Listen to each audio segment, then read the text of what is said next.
yeah. It's Beechcraft room right here. Especially if the door has any kind of a bubble on it at all. 2, 4, 6, 6, 5, 1, 3, 4. Yes.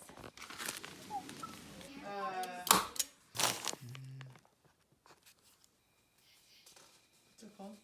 It's a O-ring 3/4 bulkhead.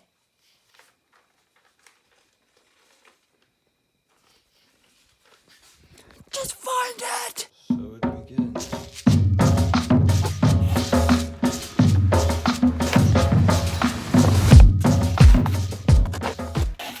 I don't know how these computers and these people running the computers can make these holes so perfect. Does that look twisted? I don't think it's twisted. Hello. I'm building a vertical stabilizer. We shall find out. The other side's all flush. Right there, in that square. It's pretty, isn't it?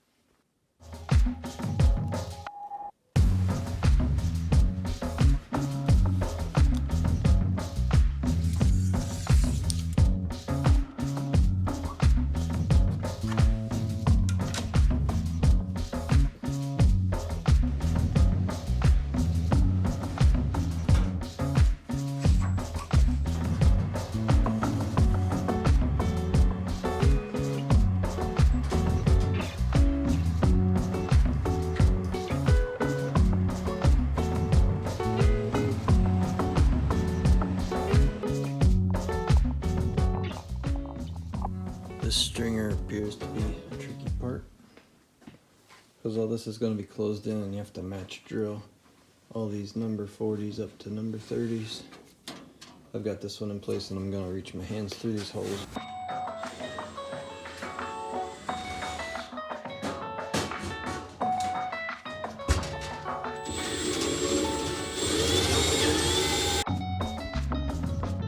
Visually looks like it's at the right angle.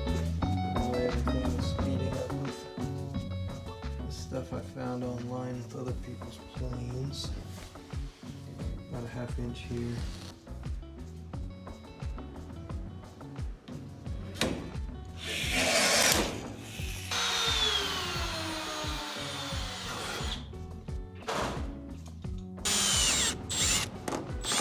It appears to be working really well.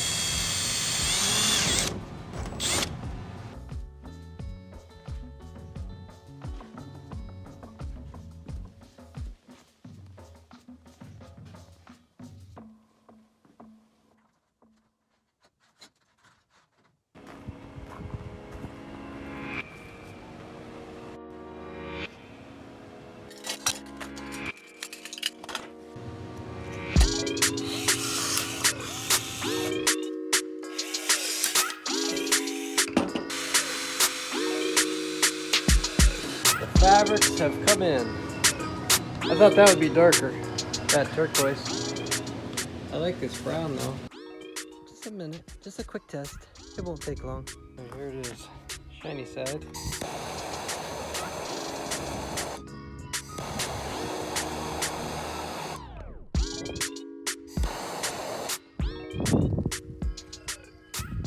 Melts, but it doesn't catch on fire.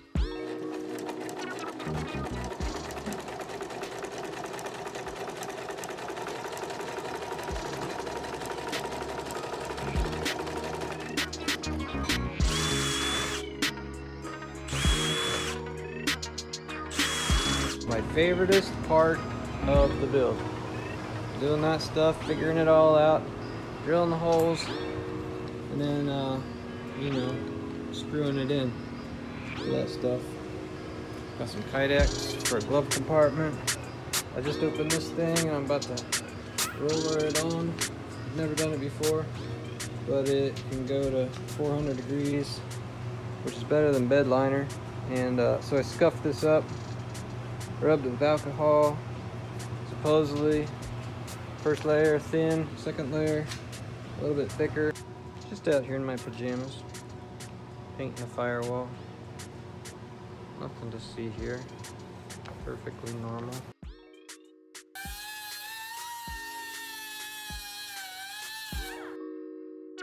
That's the wiring scheme for this radio and elevator trim thing. And since I don't have side-to-side trim, I am, these little green tapes remind me that those get wired differently. So my ground's going in the middle on there, and it's just a connection, ground to flip-flop and ground to autopilot disconnect. Then it will probably work. It's a sandwich tray. Good enough for me. I'll go in there and I'll maybe put a little piece of angle on the inside here to make it look decent. Alright, basically I'm scrapping every idea I had. I'm just laying it on there and gonna mark it and cut it. Will not stick on these rivets. It's aluminum under there.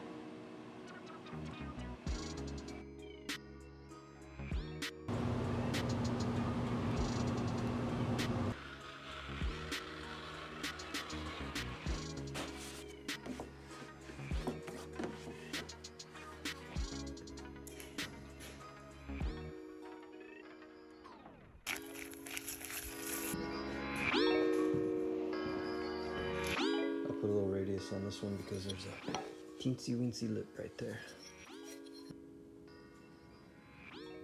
That little Lexan sheet gets smashed in there. It's called a shim. Came from the factory with a metallic, kind of odd shaped pebble. It might even be from out of this world. I want to save it. This is pretty cool. That's the aileron Velcro.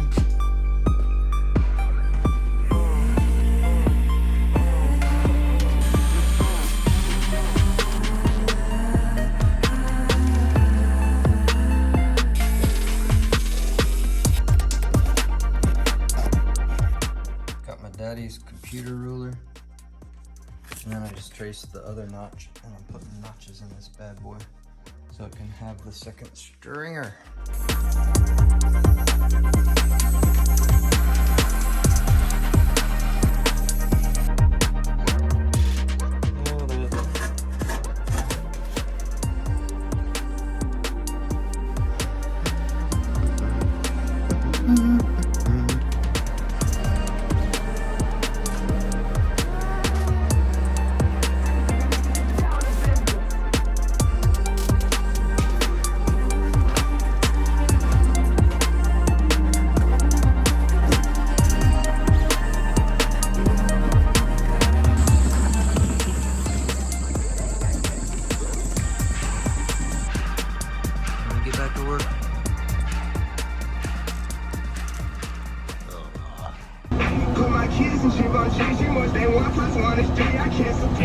To become a state trooper.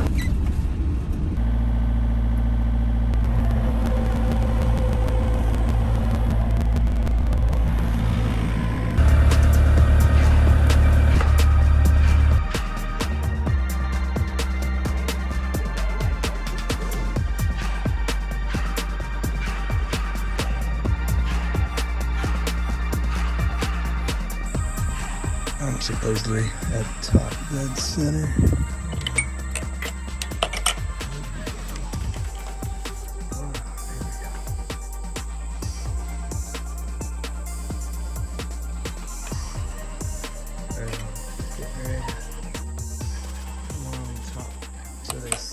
Now these, whichever one sparks here, will be number 1 and 2 cylinder.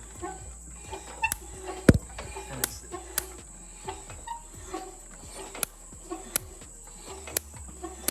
the interior 2 coils.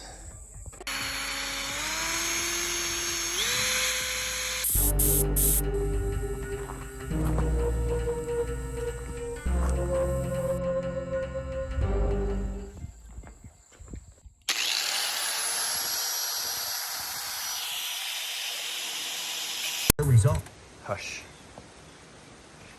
Dad and I use these little rolly deals, and then We actually had to jack up the tail because the rear fitting was way too low.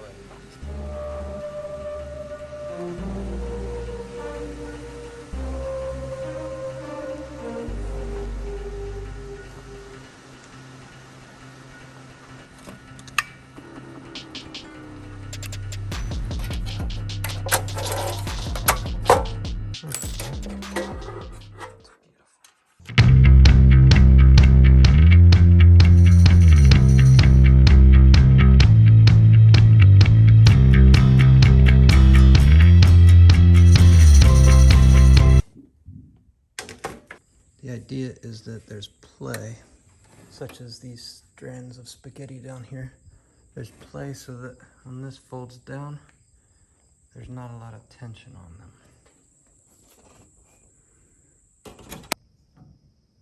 This stuff's always a mess when you try to drill through it. And the manual says take a 1/4 inch tube and sharpen the end. Oops. You find the center of the riv nut that's under there, and kind of press down, and it's like a cookie cutter.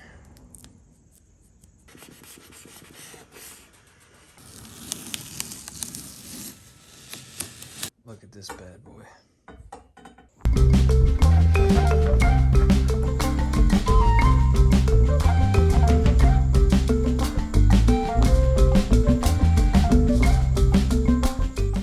Template and then drill these little holes in there. Sorry to wake you up, Harvey.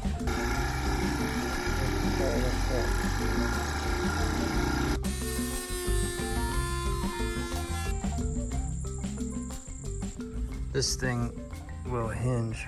Oh, you like my shirt? This thing's gonna hinge depending on how the front cowling lines up with the spinner. So we get that baby in there, settled in the joggle on the bottom, and then place the top guy on there.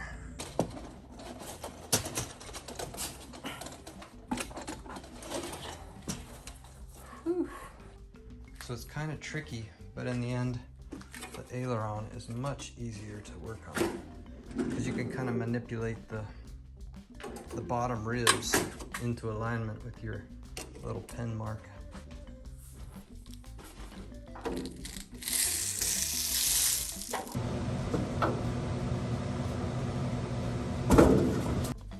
I'm just sealing the foam up with a little bit of this Stewart's fabric. Glue thing rattled like crazy, so I drilled out these rib holes.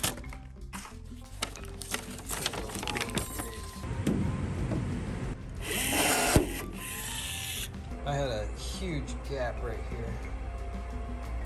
After I flipped it over, luckily I was able to rip the glue off because it was barely hanging in there anyhow.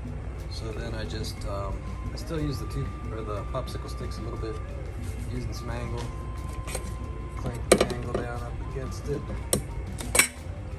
But this tape actually did most of it in the end. Ain't that right, kitty cat? Well, you can't even believe it, can you? Airplane's practically done. Rolling, rolling, rolling. Keep rolling, rolling. It's getting close, huh? Big day, huh? First day out of the hangar. Ooh.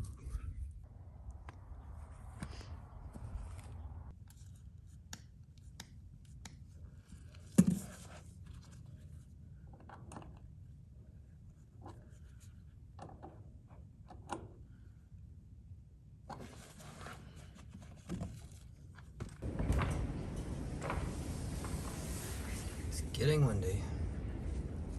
Heat. Keep the heat.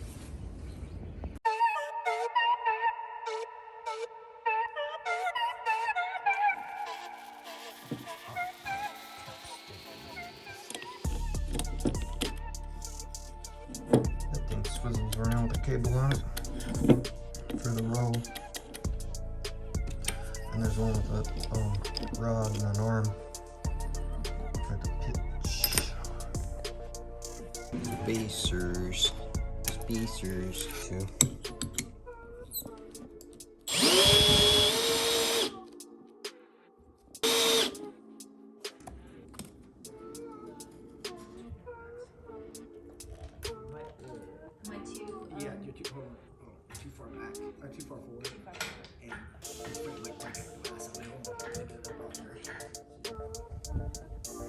Today is gonna be the day that I turn it on.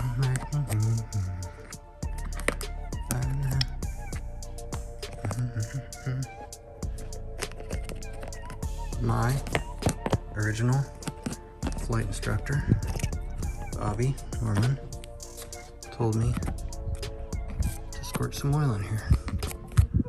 So I am. I don't know if I'm doing it in the right place. That ought to cover it.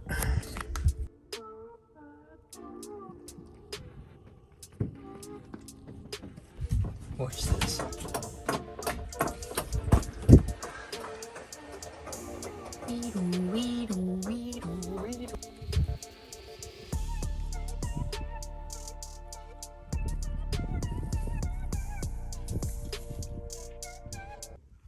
See if there's a fight.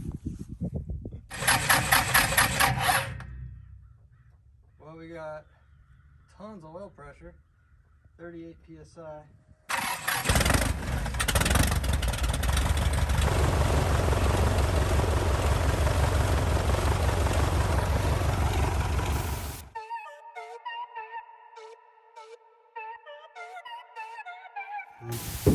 This is spider poop resistant.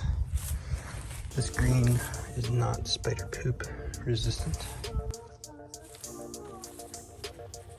Still got it.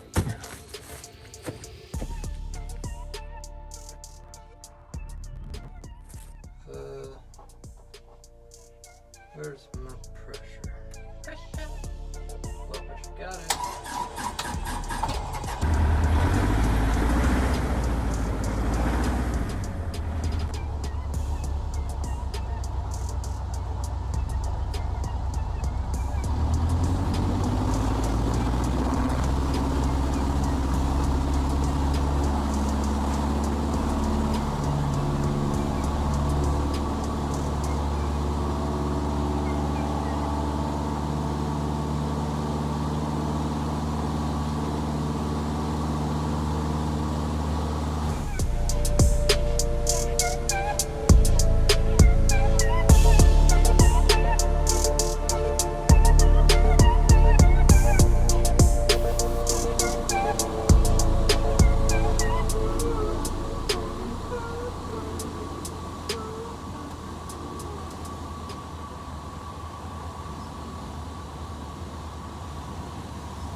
Put some brand new IKEA sheets back there and some sandbags, just in case for these crazy tail draggers with a forward CG, which this doesn't have, but you never know when you're out here in the cow pastures.